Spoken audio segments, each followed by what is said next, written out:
Bonjour, or I should say buongiorno in Italy. I want to talk a bit about misconceptions of Kundalini, and I was reminded of this today in the pod. We did our Sacred Space group, and we're doing the third eye, and this is important for a lot of reasons. But I want to talk a little bit about that, and then I'm going to pull an oracle card just for whoever's tuning into this and see if there's sort of like a resonating message. And then I also just kind of want to feel into whatever wants to come through into this space. So just take a nice deep breath with me, and we'll just ground our energy together. This is a quantum universe, a quantum reality. And so it does matter that we just, share in our frequencies. I'm just saying that right now I can hear my ear ringing, which is funny because that is one of the things that we talked about today with the third eye. So when the divine is communicating with you, and in the way we can look at the divine in this quantum reality is a few ways. But when the divine is communicating with you, it's a high pitch, right? So the vibratory nature is fast. The atoms, the molecules, and time and space are fast. And so how they come into us, and we all have our own spiritual gifts, but a lot of the ways that it can come into you is through that ringing of the ear, or it's like tinnitus in your kidneys if it's Chinese medicine. But ultimately, how you receive that message, it's sort of like, knocking on the door, like, hello, I'm here. And so some of us are clairaudient, or we can hear, or clairsentient, it's in our body, or maybe you're clear, or you can have more like visions, you can see, maybe you're Pisces, I don't know. So, but we can consider that little ringing sort of like a tap on the door. And so when we ask to receive the messages, it's a lot about quieting our mind. And so there's this misconception, especially in the third eye, that the Kundalini awakening is going to take you to this space where you're super, super blissed out, and you can't really be in reality. Because when we're super, super blissed out, maybe, or you're seeing something very psychedelic in the reality, that's using the third eye skill. But that doesn't necessarily mean that you have your Kundalini awakened, because the Kundalini awakening has 3 parts to it.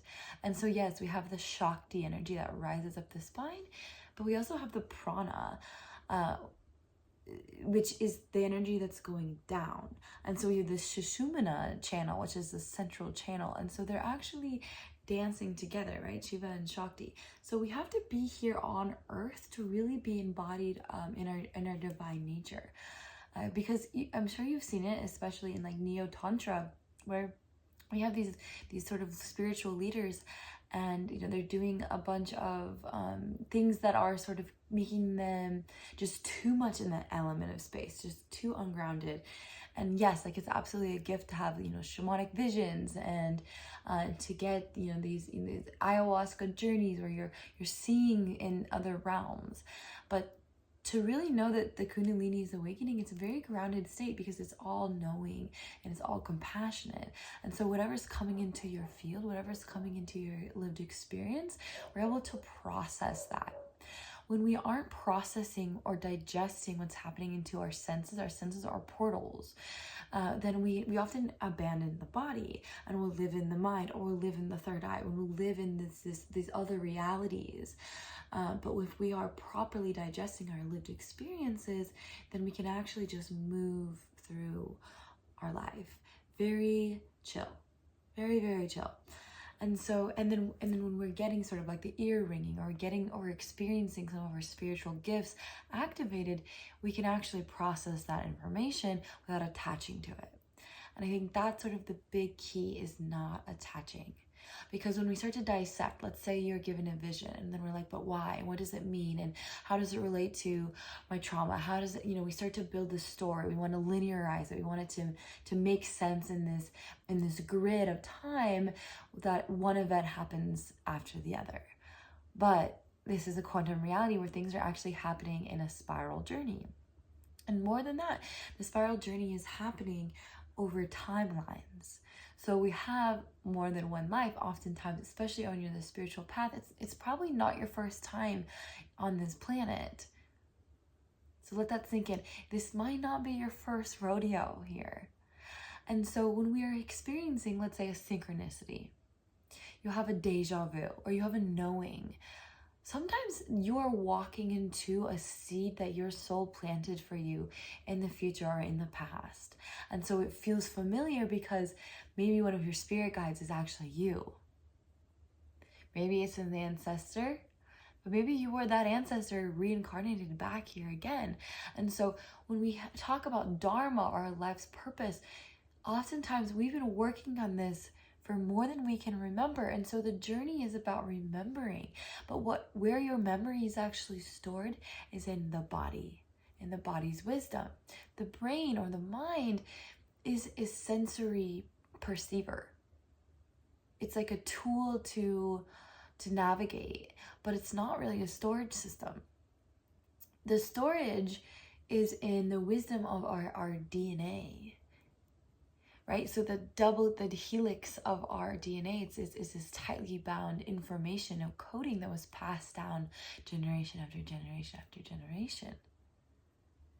So our lived experience is extremely affected by what those were encoded in our DNA. And so we are all born in this wheel of samskara, or we come in with karmas. And the karma doesn't mean like, they say like karma is a bitch. It doesn't necessarily mean like it can't be cleared, but we do sort of come in with we have about a 20% of control of our lived experience, but about 70 to 80% is sort of in a way predetermined sort of attributes. It doesn't mean we can't overcome. It doesn't mean we can't create a better reality for ourselves. But in the neo-spiritual experience, there's all this talk about manifesting. And so yes, it works. If you write down your list and you focus on energy, you do have an element of control of your reality. But actually doing the deep healing work clears the space and clears the karma. And then it's like an artist who is, creating their life with the brushstroke of their choices in every single moment. But if we're tied down by our past experiences in this life and the life before, then we only have so much wiggle room. So if you're experiencing things like it's kind of the same kinds of partners, like same kinds of financial hardships, like same kind of just occurrences in your reality, sometimes it might be because we have a tie in another dimension. And so all of these are playing out all at the same time. There's a part of you that is maybe experiencing a lifetime where you are a native person to the land. And so you're fueled by this divinity, this connection to nature. Before we had so much technology that the human mind created. Or maybe you have people are really into like the different planets that they might have came from, the Pleiadians or the past lives of the Lemuria. Like I don't have as much information about that. I know a bit more about the biblical times and the history of on Earth that is sort of more written down. And so that's the sort of the lineage that I pull from, but it doesn't mean that like we can't be from I connect to the Venusian code, the Venus energy, and so we can even look in our astrology and our Vedic astrology to sort of determine like our planetary alignments or misalignments. That's all affecting us. And more on the celestial bodies is that when you were think about the creation of a star, or even like a black hole, the collapse of so much energy. You were birthed through the womb of your mother, through that portal onto Earth. But at some point, all of the right elements had to get together in this storm of chaos to create the order that was the birth of you, which you are a celestial being. And so the longitude and latitude of where you came into this dimension and on Earth, it does matter. And the gravity, the energy that was all around you, that was pulling on you to create this perfect storm, it is factored into your experience. And so when we talk about Mercury retrograde or what Pluto might be doing on your body or your Saturn return, that is the birth of your star here has its own sort of makeup, and just like we have our genetic makeup, we have sort of we have the makeup of the celestial experience. So that even that in itself is another dimension of reality that we can work with. So you have your historical context of your ancestry here on the earth that is affecting you. You have the makeup of the planets affecting you. You have the lifetimes after lifetimes, and the seeds and the growth and the fruit of the garden of the symphony, the quantum strings that are playing you. And this is your avatar. This is your temple for all of that energy to be playing its role here. So you are connected to everything in existence. It is a big web that we're weaving. Tantra is the web that is weaving. You are the instrument in that. And so we can look at it like a game. And so like Plato's closet, that allegory of the cave where we go, we this hologram when we're all looking at our shadows, and then eventually the character looks up and out into the light out of the cave, and there's so much more. And so when we call reality a matrix, that's what that means. And instead of being in the matrix where we're controlled by the conditions of our reality, we wake up to the fact that it's actually a creatrix. You're not stuck. You're creating, and how much more exciting to think than you manifesting your wants and what you think you need to make your life better. Actually, the creatrix, you're co-creating with the divine, who knows you and knows every single hair on your head, that created you and loves you so much and wants you to have to birth a better reality than we can even fathom. And so sometimes when we're manifesting, we're actually limiting the potential of co-creating with all that is. So whether you believe in angels or demons or ancestors or spirit guides, the quantum reality of what is happening here loves you. It all that is adores you, cherishes you. You are the lover and the beloved at the same time. You are that which created you, and you are the creation. So let's not limit that. And the best way to do that is to actually give gratitude.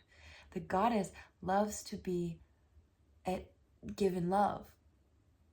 And so when you take those moments to notice the sunset, or to notice a tree, or to take a nap, to stop the brain that's running its programs to try to problem solve, and just be with your breath, that is being in the power of now.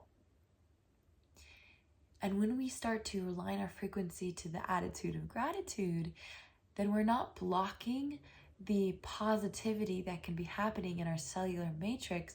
And when that happens, then our magnetic field or our aura is able to work for us and to attract better situations. So it's about removing the obstacles by getting out of our way. It's about being, to attract all the codes that make your life better. So imagine, instead of writing down, I will make, and these are things that you should do. I'm not saying don't manifest, but instead of limiting yourself by, I'm going to make this much money this year, you just think, I'm so grateful for what I have right now. And I am a receiver of prosperity and wealth that is beyond what I can even perceive. That goes beyond the conditioning of the mind.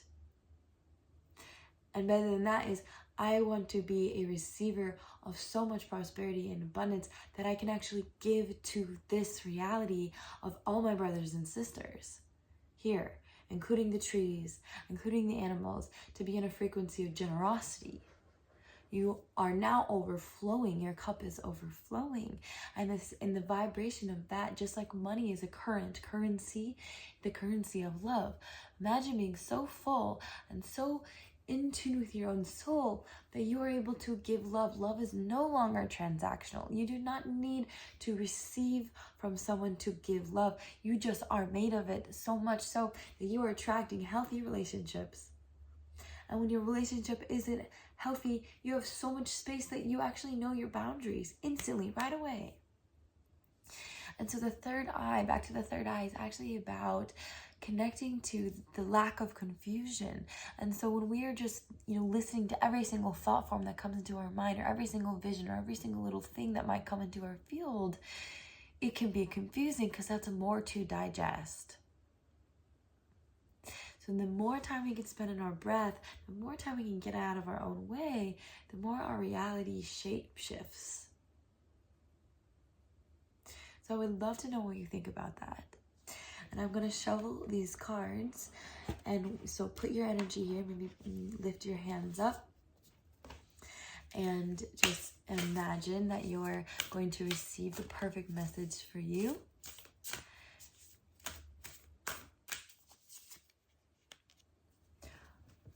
Here's the card. So you can see this frequency of love.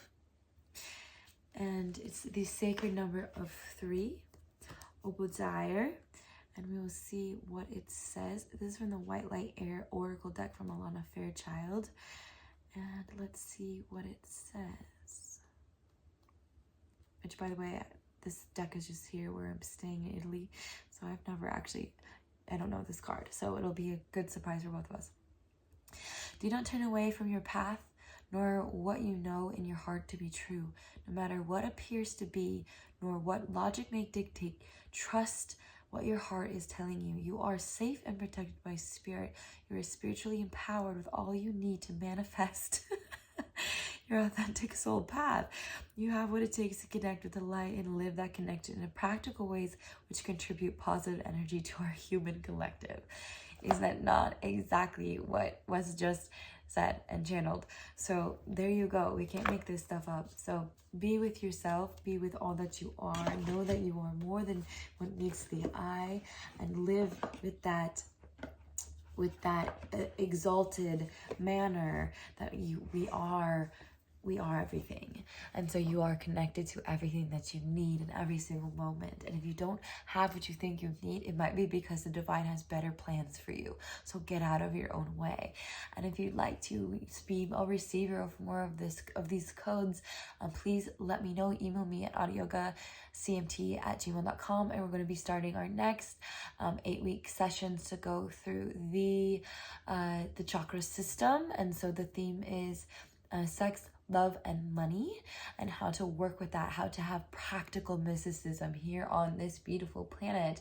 And then I'm also going to be doing more of a path of the rose lineage and the priestess rites, and to connect more with the divine feminine energy. This is not a gender specific thing, and it's just connecting to receiving into our being energy, and to through the lineage that has a context of the mysteries here on earth in our history that is affecting us in a very collective way, and to how to overcome and to be a sovereign being and have the autonomy over your free will, and making that free will the divine will, and how to go more into that more ethereal realm here on earth.